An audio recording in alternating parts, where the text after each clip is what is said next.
Okay, good morning. And about Gemara, we're up to Daf Chaf Aleph. So the Gemara the last few days, all these rules about an Eved Ivri sold to a Yid, an Eved Ivri sold to a Goy, an Eved Kanani, can be a little bit confusing.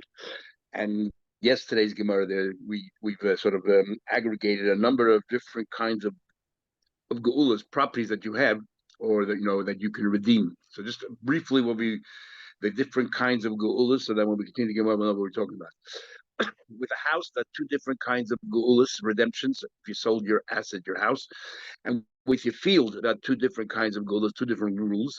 And then with an eved, there's different geulas. So let's start with the house. There's two kinds of houses. A house that's within a walled city, it's called a Bat Yorechoima, and there's a house that does not have any wall. It's not in a walled city, an open city. And the laws are as follows. If you had to sell your house, obviously because you're destitute, you sold your house in a walled city, we allow you to redeem it straight away. Redeeming it means that you can force the purchaser to give it back to you if you repay him the money that he paid you. But you have a window of 1 year, a shana tamima, 1 whole year. As soon as that year lapses, that's it. You forfeited all your rights. Because the Torah frowns upon someone who sold a house in a walled city. If you sold a house in an open city, you can also redeem it straight away. You can force the buyer to sell right back to you straight away. But you have until Yovel to buy it back. And if comes Yovel, you didn't purchase it back, it will automatically return to you when Yovel comes about. Okay, that's two different laws regarding a house. When it comes to a field, which we call as Dei Achuz, a field that you inherited that dates back to the time that your great ancestors entered Eretz Yisrael, and each one was, the land was partitioned. You received a piece of land, and it gets passed down generation. And the laws are as follows: it depends if you sold the land or you consecrated, you makdish the land. If you sold the land, on the one hand, the first 2 years you cannot redeem it. You have to allow the person who bought it to have some benefit from this field. And then you have until Yovel to redeem it back, and you calculate according to how many years was already used, and you deduct that, and so on and so forth. Comes Yovel, you didn't redeem it, it automatically comes back to you. However, when we say that you can redeem the field, you cannot use borrowed money and then force the purchaser to give it back to you. It has to be your own money. You have to be able to collect your own money. You worked, whatever it is, you got your own money. Then you can force the purchaser to give it back to you. Otherwise, ain loive v'goyel. You cannot borrow and force. The other thing we also learned is that you cannot goyel lechatzayin. You cannot go ahead and you only have half the money, so you give him half. So at least to put a stake there that you have half of it already that is yours. You cannot do that. And we spoke yesterday, what's the difference? You could, you can't. If you anyway don't get it till the end, it's finished. Others, Taka, say you do get half the field already. You cut the field in half and you take half the field back. That's called a sdei achuza, which you sold. But then you have hamakdish yesterday. If you makdish your field, the laws are very different.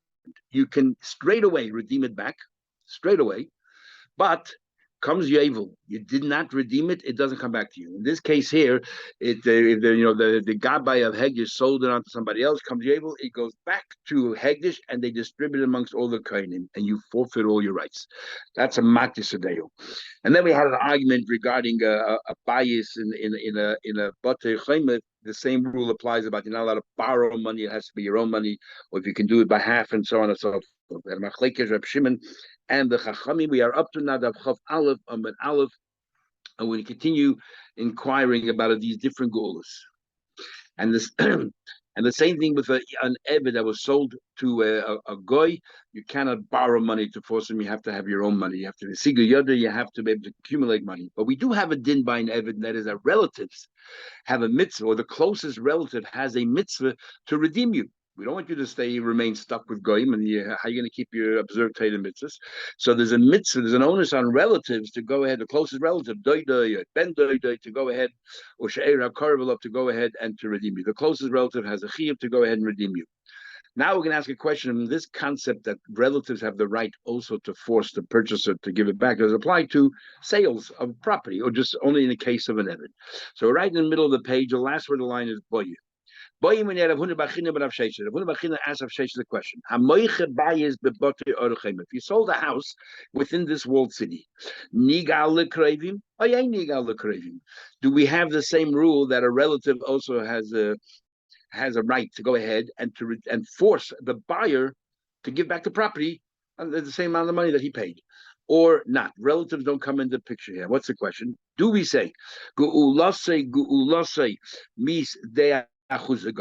Do we say that we learn the redemption of a house in a walled city from the redemption of a field? Is de achuza, mas de achuza, just like when it comes to as de achuza, a field that you sold. We said before, this is not according to. We said before that according to the Rabbanon, that you cannot redeem half of it. It has to be a full redemption because it says by Zdei Achuzah, Kedei Gu'ulasai, that there has to be the full money that you can redeem. And a bayis Bater Chaim, according to Rabbanon, has the same rule. You cannot redeem half of it because we're going to equate it to Zdei Achuzah, where there it says Kedei Gu'ulasai. It has to be the full redemption, even though when it comes to a house, it doesn't say Kedei, doesn't say full redemption, but we're comparing the two. As Rashi says on top of the page, we learn so just like we learn that din, we equate it to a house in a walled city to a field that you cannot redeem half. Then you gallows a kreben. And what is the din by Zdei Achuzah? That relatives have the right to force the buyer to return it. So maybe we equate the two completely. Afainami here too. Since we do learn that din out that you cannot redeem halfway, the nigel krivim. So let's also learn the other din that relatives can intervene, and they can go ahead and force the buyer to return. Or perhaps we can argue, that word gula, which we made the Gedei was written regarding the pasuk, regarding with the pasuk kedei gula, but that's where the word gula is written, where you say you have to have the full value, and therefore that din, it's the Gedei is limited only to the din that you cannot have a partial redemption. But regarding the other pasuk where it talks about uncles and so on and so forth, or a cousin, it doesn't mention that's not where the word gula Gedei Shava is, and maybe it doesn't apply. So that's the question. Malaysia Shesha rules unequivocally. Ain't no nigel. We compare it completely to each other, or totally to each other, and therefore what you cannot redeem through relatives. Relatives cannot force. We're talking about forcing. Let's ask you a question from a brisa. The brisa says we have another pasuk where it says in the pasuk. It says this. It says in the pasuk section of the full pasuk. The pasuk says your entire land of inheritance, geula titnu, that you should be able to redeem. Now this pasuk over here is completely extra. What are we referring to over here? Because each thing already says separately. Is there chuzah you can redeem? All these things already says separately you can redeem. What's this pasuk referring to when it says all the land in Israel you can redeem? So the Brisa says it comes to include places where the Torah doesn't say openly. The rabbis bottom to include the case of houses. That relatives are able to redeem it, and Eved Ivri, the case of an Eved Ivri as well, that relatives can redeem. Because we know just about an Eved Ivri sold to a guy. What about Eved Ivri sold to a Yid? So this pasuk is coming to add that these two redemptions can also be forced by relatives. Now, which houses are we talking about here?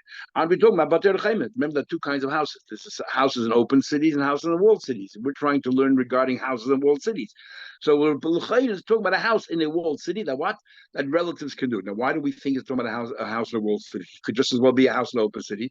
Because a house in an open city, the Torah clearly says has the same din like a field. And we know the din by field is that relatives can force the guy to return it. So obviously a house in an open city, we know the Torah clearly says you can return it. What did the Torah have to have a separate pasuk to include that? Must be talking about something we haven't discussed yet, and that is a house in a walled city. So the Chayt, it's clear that a house in a walled city, relatives can intervene. So what's the no? But the Chatzaidim. Talking about a house in an open city. Says the Gemara, but the Chatzaidim, it says clearly in the pasuk, it says clearly in the pasuk that a house in an open city, it says but the Chatzaidim, a house in an open city, is it it's treated just like a field. So we know whatever that didn't apply to a field applied to a house in an open area. So what does the Torah have to say that again? Ahu, we'll talk about Eved Ivri later. Right now we're focusing on the house. Ahu l'kavachayla. Not the pshat that a relative has the right to go ahead and force the buyer to return a house in an open city. The relative actually has a chiyuv. If there's a relative that who can afford it, they have a chiyuv to go to the buyer, to the purchaser of that house in the open city, and force the guy to give it back. And who holds that it's a chiyuv? The Liber Rabbi Lezer follows the view of Rabbi Lezer because actually Machlekes Tanoim, and this price it follows Rabbi Lezer holds there's a chiyuv. And how do we know there's a chiyuv? Not for the fact that we compare it to a field, but from this extra pasuk. What's the story? The Tanya, we learned in the Braisa, it says in pasuk, if a person becomes impoverished and he had to sell from his estate, and then his relative comes along and redeems it, and it says the gorlas mimker achi, that the relative comes along and redeems the sale of his brother. Rishus, it's optional. In other words, the guy has, so what's the pasuk telling you? He has the right to force the buyer to return it. You say it's optional, maybe it's obligatory. It says another passage, if there's a person that doesn't have any relatives to redeem, it has no redeemer. Now remember, we're talking about a stay achuzah, we're talking about a property that you inherited that came from Mitzrayim. I mean, as a yid, you're not a ger, because otherwise you wouldn't have inherited. How is it possible that as a Jew doesn't have a relative? You can have 10th cousin, somewhere along the line, you have a common ancestor. The Cheshadim Yisrael Shein L'Goy is a Jew that doesn't have a relative somewhere. Elazesh, yes, of course he has relatives, but Ein L'Reitz L'Likach. Yeah, Ein L'Goy means he has no one interested in helping him out. Obviously, it proves that it's only optional for the relatives to intervene. Give it Rabbi Yeshua. However, Rabbi Lezer disagrees. He says, it's mandatory. There's a chiyuv for a relative to come. Maybe it's only a rishus. The chol geula titnu. That pasuk we brought in the beginning, that extra pasuk, where it says that every single land that you have in Israel, you should redeem. It's extra. It's an obligation for a house in an open area for relatives to go ahead and to buy back. So therefore, the question still remains: what about a house in a walled city? House in the walled city, what should it be? So we go back to Rav Sheshes, who says that there is no. Rav Sheshes says that there is no thing. There is no such thing. Now, why? Because he says that the Gzeres Shavat to a field is only limited to the din about partial redemption. It's not discussing relatives at all. There's Bryce that says that houses are included in the relatives being involved. That's talking about a house in an open city. According to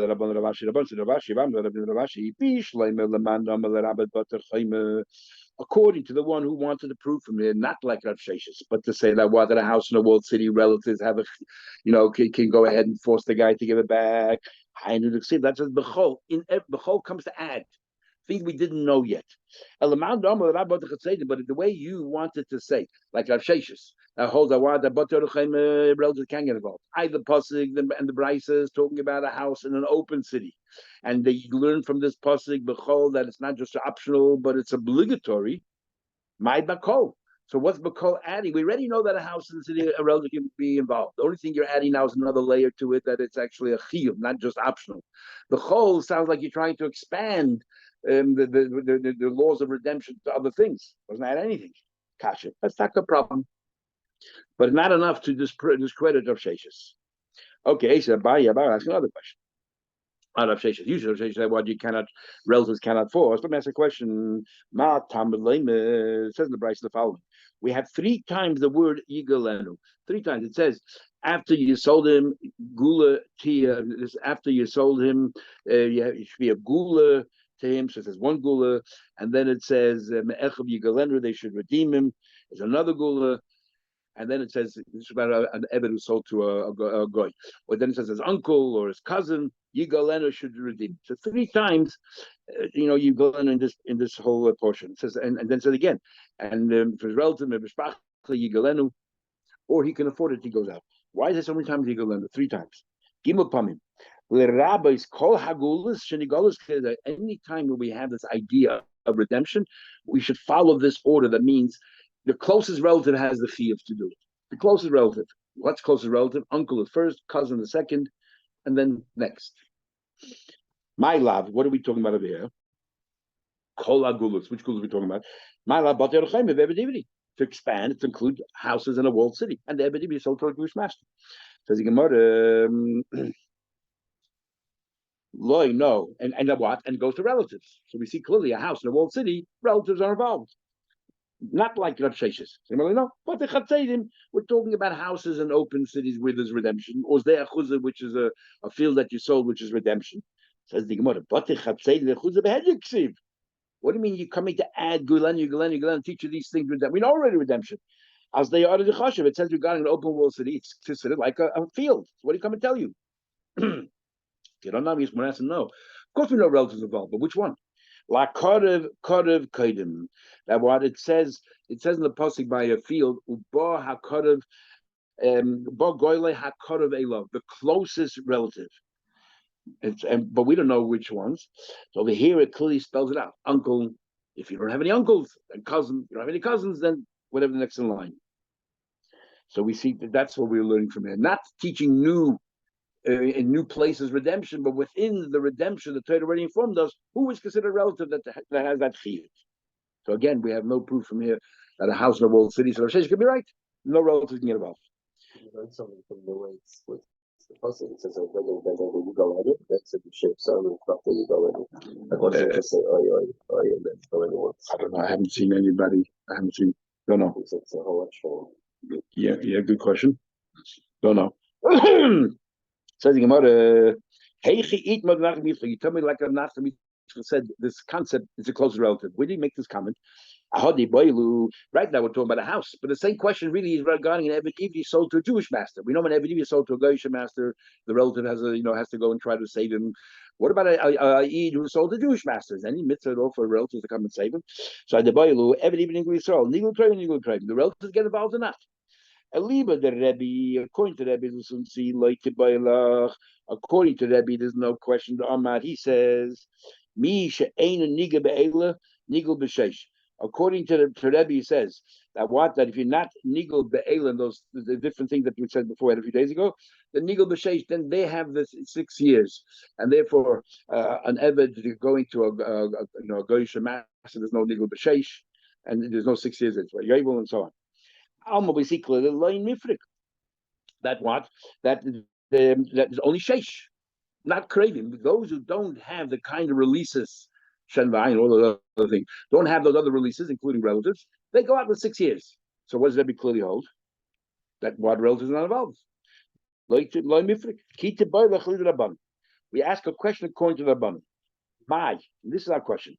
Rabbanan say that we learn out, and Eved Ivri from Nebuchadnezzar. So we learn out Sachir, and therefore the Loidarshi. What's the problem? Sachir has the same dinim, just like over their relatives are here also.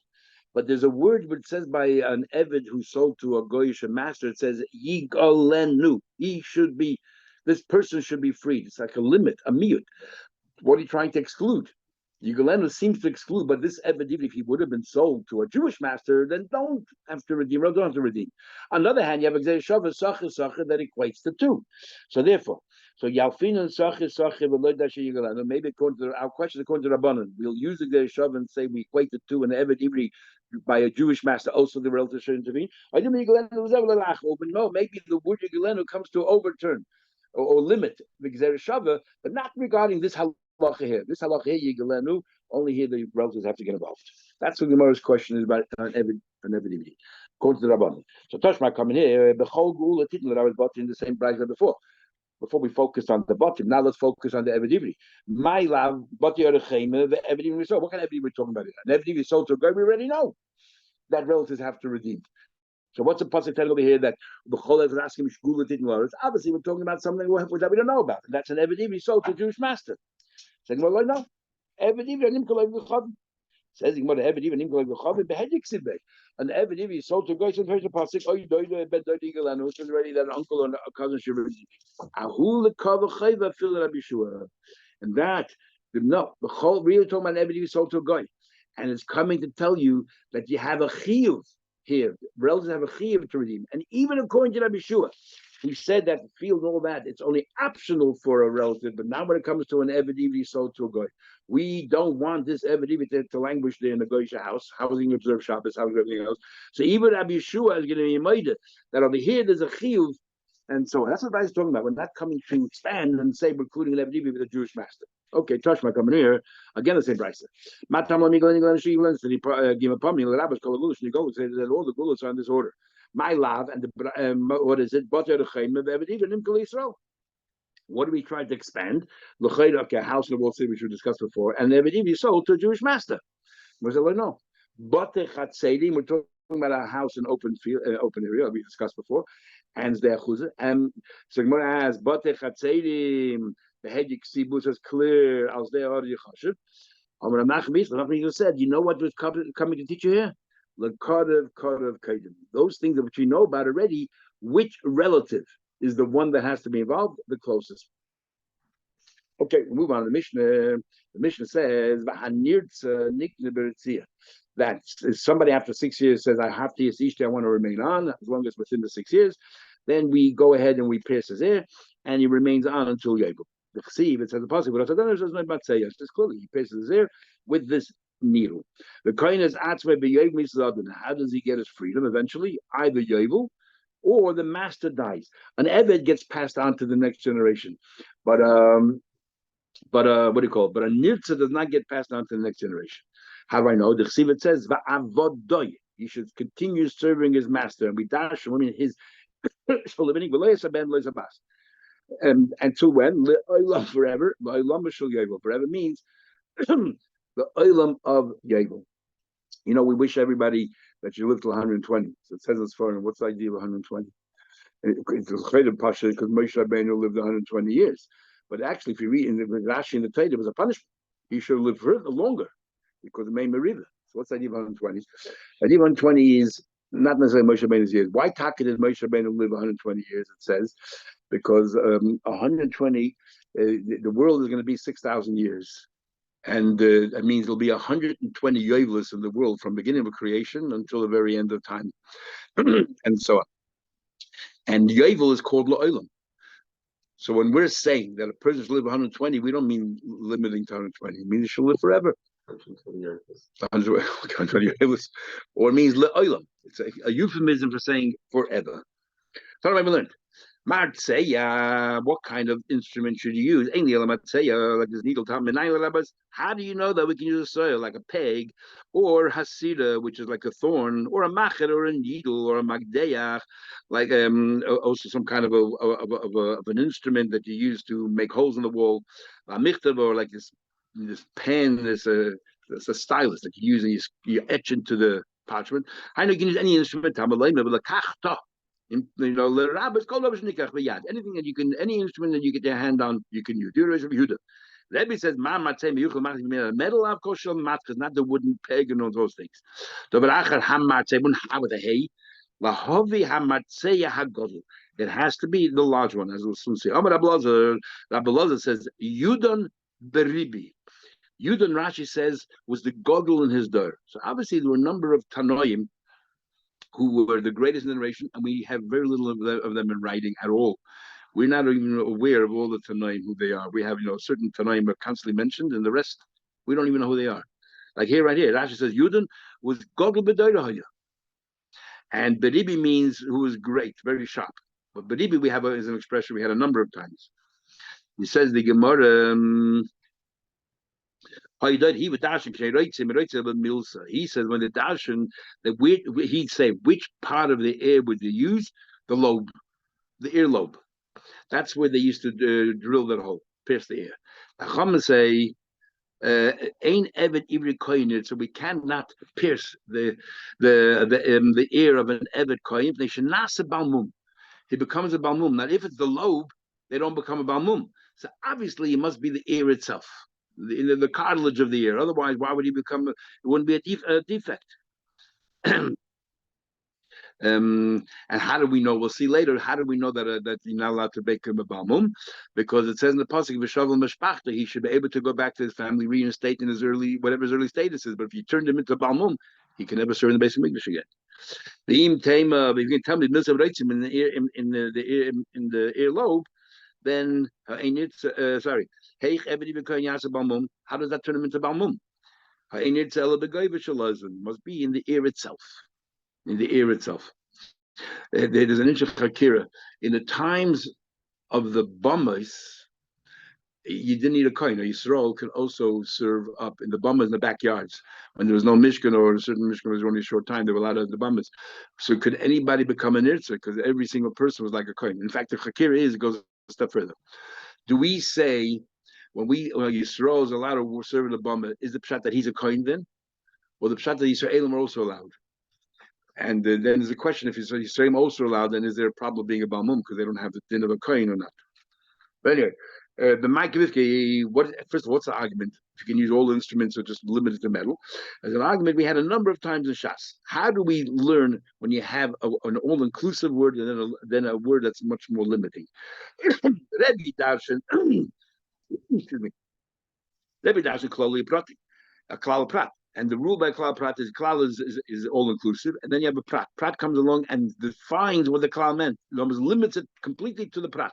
Then we have another klal to end. All it does is it come in to expand, but similar to the prat. Riboy mid works very differently. If you use the term of riboy mid, which is the first word includes everything, the mid comes to tell you that something is going to be the mid is coming to tell you it has to be similar to the mid. No, a riboy mid is like a klal prat to klal. A riboy mid has to be similar to the mid. And then we have another riboy. He says, okay, let's expand again. So what was the point of the mid? The furthest thing of the end of the spectrum, that's going to be excluded. So it goes as follows. So Rebbe holds you follow kal prat klal, therefore it's very limiting. It has to be similar to the prat l'kach klal matzeh. Prat ba'oz never chazam kol prat klal inclusive limit inclusive. Iata don't get a prat. It has to be similar to whatever the prat is. A matzeh it has to be made out of metal. Ma prat mefurish on matzeh metal. I've come to matzeh metal. Rabbi Yeshi does riba mit. L'kach the riba. L'kach includes everything. Matzeh is a mit. But oz never is chazam riba. Is a riba again. Ribu and mid, riba hakel. You include everything. You include everything. My Rabbi kom mili. Everything's included. So what are you excluding? My mid sam. If it's not an instrument at all, this is the first thing. Just sam. Just sam. There's an interesting question. How are you allowed to use a coin as an evid in the first place? We learned that v'kidash, which means you have to sanctify a kohen, and it's a halacha shulchan. You're not allowed to ask a kohen to do favors for you. A kohen is not allowed to serve you. You have to put him on a pedestal. So how can you have an eved or kohen? We're talking here about if an eved or kohen can you pay? So how can you have an eved or kohen? So some achrayim want to say the only way you can have an eved or kohen is if the master himself was a kohen. So then a kohen is allowed to serve a kohen. A kohen is not allowed to serve Yisrael. That's what some want to say. Others want to say, and this is a big argument in halacha, a kohen can be meichel is covered. In Simon Kuf Chav Ches and Shulchan Aruch, and there's a big machlek is the Ramah and the Taz. If a kohen can be meichel, so someone want to bring a proof from this Gemara here that the kohen who sells himself because he needs the money, obviously, he's meichel. Some want to say no. It's only the Taz want to say, if I remember correctly, it's only limited where he gets paid for it. So he's not just meichel stam. Okay, I'll do you a favor. That he cannot do. But if he's getting paid, he's benefiting from it. So it's not like he's foregoing his covered. He's getting paid. As an eved as well, he gets paid, for his services. He got money. So that's why he's allowed to. And therefore, this idea that a kohen can be meichel thing, and if he can marry, the whole discussion, if a kohen can marry a grusha, can he be meichel is covered? And he said, of course he can, only because he got something in his place here. And yeah, that's discussed based on this Gemara here. We learn hamartzeya. What's hamartzeya? The needle, lahavi martzeya gadol. To talk about a martzeya gadol. My master, what did you say about martzeya gadol? A large one. When you have it at a hay, it's something significant. Hayerech hamumenes shebeyerech. It has to be that has to be on the right side, and it has to be the large one, and the thigh, and so on and so forth. The most chashva part. It has to be something chashuv. The Gemara, it talks about Gid Hanosha. So he said it has to be the right side, the Gid Hanosha, the right side, and it has to be the large Gid and so. Amr Abelazar, Yudin Beriba Yiddish, Hitashin, Kashay Reitz Reitz Milsa, they use the low, but Chomim, and every you can use them, they should ask about mum. So when I say Yasa Balmum, what's wrong? Make him a Balmum. There's a din you're not allowed to make a mum on a b'chor, let's say an animal. It actually needs to the rice. And we'll learn b'chor is all about it. You chew off, you get the dog to chew off the ears, make a mum. We don't trust the guy. So why doesn't it apply also to kohen? The Gemara says, go ahead, make a mum. What's the most question? You're not just like you cannot render a kohen puzzle that he cannot serve in the base of Mikdash. Why should a kohen, a person, be any worse than an animal? A pchay? Unless maybe because once he put himself in the position of being an eved, he put himself in that position, so therefore I guess he loses some of those rights of a kohen, and maybe then the balabas has the right to make him a mum. Plus, martzeh is actually a mitzvah. There's a din that says that the Rashba writes that an eved is not allowed to the end of the 6 years say, you know what, I'm going to sell myself. I'm going to sell myself again to you for another large amount. He can't do that. Why not? Because it'll be over the mitzvah of martzeh. No, because when he said I want to stay longer, he doesn't get paid a cent. In fact, the master's doing him a favor. Okay, you know what, you can stay on. I have to see I like the shivcha knanis he gave me and so on. But whenever he needs more money, so L'chayr should be able to sell himself again. He said, "Look, next week I'm free. I'm finished. I want to sell myself." He can't because he's being over a mitzvah. There's a mitzvah of matzeh. So therefore, maybe, and the only way to do this mitzvah is by making a mum. So maybe that's why the Gemara holds that even though he's a kohen, you're allowed to make him a mum. But because you have another pasuk that limits it and said no, b'shavim mishpachta, you can't. Take it further. What about an Eved Kohen? Is he allowed to have a shivcha knanis or not? Remember, a kohen is not allowed to marry a giyodis. And why can't a kohen marry a giyodis? Because a giyodis is considered to come under the banner of a zoner. Because we assume that they don't have the rules of morality like we do. And even though we had one opinion of Shimon that said in Yavamas that if the girl was under 3 years old, then it's not possible, then it should be a right if she became a gear is under 3. But we paskin, once you make a rule that a gear is like a zayna, then we don't go into every circumstance. We don't judge them on the merits. It's a rule. The law is that they come under zayna. According to almost everybody, it's matayda. There's one opinion tasted there. I think Samachala says in the Rabban, but everyone knows it's matayda. So the question is as follows: so how can a kohen marry a shivcha knanis? The question is, since chidushu, the whole idea of marrying a shivcha knanis is a chiddush, because even Yisrael is not allowed to marry a shivcha knanis. So therefore, loshna kohen loshna Yisrael. So once you have a chiddush, there's no difference of kohen or Yisrael. I do moshayni kohenim hoyveribe me'akasim. You say the kohenim are a level higher than everybody else. They have so many additional mitzvahs. So maybe for them it's different. That's the question. So the Gemara Rav says mutter is permitted. Shmuel says asa. And Shmuel says no, it's forbidden. Rav says it's permitted. Goes to the chiddush. It's permitted for everybody. It's for mutter for Yisrael, mutter for kohen. It sounds like Rav Nachman said Rabbanan. He sort of chastised him. We chided him. Obviously, when you were in yeshiva of Shmuel giving the shir, you were busy playing cards or chess. You were playing with chips. I don't know what game that is. Dominoes or something. You were playing. Because as soon as you heard that from Shmuel, you should have jumped at him and asked him the following question. By time you should have asked him. They said Kohen cannot become a nirtza because he cannot become a balmum. We learned before that in order to be a nirtza, you have to say, I have this ishti, I love my wife, and that is a shivcha kananis. But if a Kohen can't have a shivcha kananis according to Shmuel, he cannot be a nirtza. So what's the question there? There's no answer for this question. Another question. A kohen, we learned in Kisei that if you go to war and you found this a non-Jewish woman there, you took her captive. So there's the whole din of your fast tire. You have to let her stay in your house for 30 days, let her cry for her parents, make her look ugly, and hopefully you'll lose your interest in her. Otherwise, you have to marry her. So, and the whole idea is because at war, that's what happens. Unfortunately, you hear about it in the news all the time.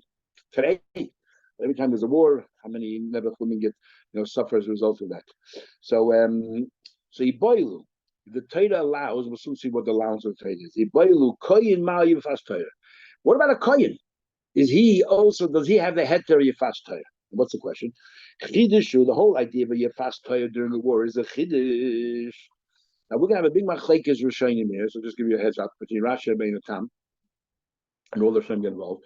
According to Rashi, this heter of your fast Torah is not during the war. She's a goy. How can you? The heter is you can send her to your house, and you allow one beer before you go through the whole process of 30 days and all that. How's that help her? How's that help her if he had to send her home and wait? It's because Pascal, once he knows that she's waiting for him, he sort of assuages his intense desire. That's and why is that a chiddush? Is according to Rashi, if she's Megayed already, what's the chiddush? Chiddush is it's a forced gear. It's not a proper gear. That's Rashi's version. Rabbi Kamler, because of that, he says no. During the war itself, you allowed one beer to placate yourself, and that's it. And she's a goy. That's a chiddush. She's a goy. The Torah allowed you. And anything after that, you have to go through the whole process there. Okay, so the shaili is what about a kohen? The whole thing's a chiddush. Is the kohen also allowed or not? So we shall guess. Kohen befast chiddush uleishna kohen l'shon yisrael. Dilma shiny kohen hoy, but even mitzvah say this, kohen we have to treat even more seriously. Could have so many more layers of mitzvahs. Rabba mutar says mutar shmuel aser. Says about the beer, the first beer everyone holds is permitted. Now we'll have two versions of the Gemara. One version is the first beer, which is totally permitted according to the Rabbi Tam, even without gear, according to Rashi, with gear, but it was a forced gear. The shadi permitted, like deep Trader made allowance because anyway, these impulses you cannot control. So the trader said, you know what, we'll allow you, but only once to quell your temptation. Kipligi, the biggest shnia. The argument is regarding the second beer. Once you calm down already, Rav says mutter is permitted to go through the whole thing. Yeah, and Shmuel says Rav said mutter. Once we allowed you one beer, we allow him go through the, even though it's a giyadish and all that, we allow to go the second beer. And Shmuel says usher. The first one we allowed because you can't control yourself, but now the Issa comes back into play. Now, this concept of hoil the ishta has never really been clearly defined. We have this concept a few times, and the question is, how far do we go? There's an interesting chakira, for example. And there's a argument because the parameters of hoil the ishta, what the Rav said, because you have such a strong urge, we allow one, so even after the urge is gone, we allow the kohen to marry the yedis. Hoil ishta. The question is following: that you're not allowed to marry a second wife, you're not allowed to marry one woman. We also have an allowance if, let's say, she became in a situation where she cannot receive the get. For example, she became a shaita, she cannot receive it. So we have a thing called het meir rabbanim, which is basically that we allow you then to marry a second wife under those circumstances. So the question is, what happens if she becomes well afterwards? Do we say hoil the hitra since you married a second wife while you had this one at this time when she wasn't able to whatever cope? Do we say now it's mutter? Or we say no. Now that now that you have two wives, you have to divorce. The first wife. These and so on. The question go on and on and on. How far do we take holy history? It's clear that Rav Shmuel Gufa are having this argument. What are the parameters? Ikidam is another version. Everyone holds that it's also. Because we don't think holy history. In other words, according to this, everyone agrees it doesn't fall into the parameters of the history. Rav says mutter, and Kohen also says and Shmuel says, Asher, why? Shmuel says, where any woman that has a potential, this very woman can eventually become your wife. Then we'll say there's an allowance to have the one relation with her because maybe you'll turn into your wife later on. So, so it's not so, repulsive what you're doing. There's never a potential for her to become your wife. For example, you're a kohen, and she'll be a giyadis. You can't marry, then it's repulsive for you to even act this way. But Isa b'shivya, it says in the passage, but Isa b'shivya, you saw her at the time of captivity. Gushav shivya, Ashes, she was a married woman. I feel Ashes ish. You fast Torah. Why did the Torah describe she's beautiful, not beautiful? What's the difference? What's the relevance? Like Dibra Torah to tell you why the Torah is making this allowance. Because in this state of mind, to you find her attractive. And Mutib Sheyochel Yisrael, interesting expression. The Torah decided it's better Sheyochel Yisrael Basa Tamusas. Generally, we say if an animal is in sakana, is about to die or something, but still kosher, we don't want you to eat it. But in this case, it's better to shech the animal when it's in a state of sakana than let it die and become an avela and you'll eat it. So better to eat basa tumusas shchutas that were geschachten than eating avelas, because we know how people behave during a war, and they don't behave the normal way, and they're not rational, and therefore the Torah says, you know what, the extreme urges we have to allow for it. The chashakta, you had this intense desire, afa pisha einuna, even though she's not pretty. Doesn't matter. If this is what your desire is, we have to allow for it. Ba, what do you mean ba, her, chshakta ba? We only allow it once, not for two. The lakachta, you can take her. The kuchin yesh lach ba. That we say what? That in this case here, if you give her a ring to get engaged to her, even though she converted forcibly, it's valid. That's Rashi because she converted already. Because even before conversion, you can take her. L'chal isha to be it should be a wife to you. So there's two. This gives the Gemara another same habit. You shouldn't take two, one for you, one for your father. And the Farshim say, you just said a minute ago, you can't have, you can only take one, you can't have two. So they changed the Gemara's version. Not that you shouldn't take two wives. You shouldn't take a woman and have in mind that this woman will be for my father or for my brother. It has to be only for you. The achaz laviv or achaz only for you. The aveisa, bring her home. Melamed comes to teach you. Don't press her during the war. According to Rashi, it means don't do anything during the war. Bring her home. And even the first time is only at home because pas pesala. So we'll stop here tomorrow, Mitzvah Shem. Okay, have a